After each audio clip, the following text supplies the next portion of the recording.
مذاق اڑانا، ذلیل کرنا، یہ ساری چیز کام کیا کرتے تھے۔ اور آپ بھی جب لوگوں کو اللہ کی دعوت دیں گے، رسول کی دعوت دیں گے، آپ حدیث کی بات کیجئے گا، آپ قرآن کی آیت کی بات کیجئے گا، لوگ آپ کا بھی مذاق اڑائیں گے، لوگ آپ کے اوپر بھی ٹھٹا کریں گے، لوگ آپ کو ذلیل کرنے کی کوشش کریں گے، لیکن آپ کو پریشان ہونے کی ضرورت نہیں ہے۔ ہمارا کام یہ ہونا چاہیے کہ جو صحیح حدیث ہے لوگوں تک پہنچا دیا جائے، گرچہ دنیا کے اکثر لوگ اس پر عمل نہیں کرتے ہو، ہم کو اس سے کوئی سروکار نہیں ہے۔ ہمارا مقصد یہ ہونا چاہیے کہ جو قرآن کی صحیح دعوت ہے اس تک وہ لوگوں تک پہنچا دی جائے۔ جو لوگوں کو صحیح حدیث معلوم نہیں ہے ہم لوگوں کو بتائیں گے، گرچہ لوگ اس پر عمل کریں نہ کریں۔ اور جب آپ یہ کریں گے لوگ آپ کے اوپر بھی ہنسی مذاق کریں گے، اور جب آپ کے اوپر یہ ہو تو سمجھیے کہ سنت پر آپ کا عمل ہو رہا ہے۔ ہمارے نبی کے ساتھ بھی ہنسی مذاق کیا گیا اور آپ کے ساتھ بھی ہنسی مذاق ہو رہا ہے۔ آپ کو بھی وہابی، اہل حدیث، نجدی، نہ جانے کیا کیا لقب ملیں گے، پریشان ہونے کی ضرورت نہیں ہے۔ تہہ دل سے اس کو قبول کیجئے کہ آپ نبی کی سنت پر عمل کر رہے ہیں، نبی کی دعوت کو لوگوں تک پہنچا رہے ہیں، پریشان ہونے کی ضرورت نہیں ہے۔ اور قرآن میں اس کا ذکر کیا گیا کہ کیسے مذاق اڑایا کرتے تھے۔ ان الذین اجرموا، سورہ مطففین کے اندر آخری کی چند آیاتیں ہیں۔ ان الذین اجرموا کانوا من الذین آمنوا یضحکون، کہ بے شک کافر لوگ مومنوں کا مذاق اڑایا کرتے تھے، اور صرف مذاق نہیں اڑایا کرتے تھے، وَإِذَا مَرُّوا بِهِمْ يَتَغَامَزُونَ، اور جب پاس سے گزرتے آنکھ مارا کرتے تھے، یہ دیکھو مسلمان ہے، یہ دیکھو اللہ اور اس کے رسول کی بات کرتا ہے، مذاق اڑاتے تھے۔ وَإِذَا انقلبوا إِلَىٰ أَهْلِهِمْ انقلبوا فَكِهِينَ، اور جب اپنے گھروں پہ جاتے تھے تو مزے لے کر جاتے تھے، باتوں کو کیا کرتے تھے، یہ دیکھو کیسی بات کر رہا ہے، کہتا ہے کہ ہمارے اوپر فرشتہ آتا ہے، کہتا ہے کہ یہ اللہ کی بات کر رہا ہوں میں، کہتا ہے کہ میں رسول بن گیا ہوں، ایسی ایسی باتیں یہ لوگ مطلب بات پھینکا کرتے، طنز مارا کرتے تھے۔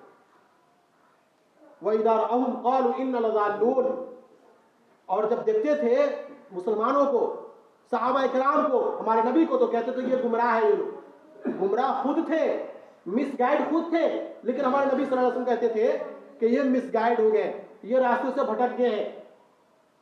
وَمَا أُرْسِلُوا عَلَيْهِمْ حَافِظِينَ، کہ کیا یہ ان کے اوپر یہ نگہبان بنا کر بھیجے گئے ہیں؟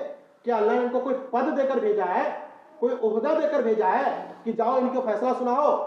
یہ دنیاوی حال ہے۔ اور اللہ نے کہا وہیں پہ وَمَا فَالْيَوْمَ الَّذِينَ آمَنُوا مِنَ الْكُفَّارِ يَضْحَكُونَ، کہ جب قیامت کا دن قائم ہوگا یہ مسلمان تختوں کے اوپر ٹیک لگائے ہوئے ہوں گے جنت کی، اور جو لوگ جہنم کے اندر جائیں گے ان کا یہ لوگ مذاق اڑا رہے ہوں گے۔ دنیا کے اندر کافر مسلمانوں کا مذاق اڑاتے تھے، اور آخرت کے اندر مسلمان کافروں کا مذاق اڑائیں گے۔ اس کو سورہ مطففین کے اندر بتایا گیا۔ یہ ہوگی مسلمانوں کی شان۔ اس لیے آپ کا اگر مذاق اڑایا جاتا ہے دعوت و تبلیغ کے کام میں، آپ کو پریشان کیا جاتا ہے، ستایا جاتا ہے، آپ کو ڈی موٹیویٹ ہونے کی ضرورت نہیں ہے، ڈیمولائزیشن کا شکار ہونے کی ضرورت نہیں ہے۔ آپ اپنے آپ کو ہمیشہ موٹیویٹ رکھیے، آپ اپنے اندر ہمیشہ اپنے آپ کو ایکٹیو رکھیے، انشاءاللہ دعوت پھیلتی رہے گی، انشاءاللہ یہ توحید کی دعوت لوگوں تک پہنچتی رہے گی۔ آپ مرجھائیں نہیں، آپ جو ہے پست ہمتی کا شکار نہ ہو، آپ کے اندر جو ہے صبر کا دامن چھوٹنا نہیں چاہیے، یہ ہونا چاہیے۔ یہ دوسرا طریقہ ان لوگوں کے اندر دعوت کو روکنے کا جو تھا وہ یہ تھا کہ شکوک و شبہات کو مبتلا کر دیا ہے مسلمانوں کو۔ ارے یہ کون اللہ کی باتیں، رسول کی باتیں ہیں، شک میں ڈالتے تھے مسلمانوں کو، تاکہ جو لوگ مسلمان ہو گئے ان کو کسی طرح اپنے دین پر پھیلا دیا جائے۔ اور میں کہتا ہوں کہ آج اگر کوئی آدمی حق کو قبول کرتا ہے، آج اگر کوئی آدمی صحیح حدیث پر عمل کرتا ہے، لوگ آپ کے اوپر پل پڑیں گے، چڑھ دوڑیں گے اور کہیں گے، شک ڈالیں گے آپ کے دماغوں میں، شکوک ڈالیں گے، اور وہ چاہیں گے کہ آپ واپس اپنے باپ دادا کے دین پر آ جائیں۔ آپ کو جو ہے یہ نصیحت یاد رکھنے کی ضرورت ہے، آپ کو یہ دھیان رکھنے کی ضرورت ہے کہ آپ جس چیز پر عمل کر رہے ہیں اس کا قرآن سے تعلق ہے یا نہیں ہے، حدیث کا اس سے تعلق ہے یا نہیں ہے، یہ ہونا چاہیے۔ چوتھا طریقہ ان لوگوں کا یہ تھا کہ قرآن کا بدل، قرآن کے مقابلے میں کوئی ایسی چیز ہونی چاہیے جو لوگوں تک پہنچے۔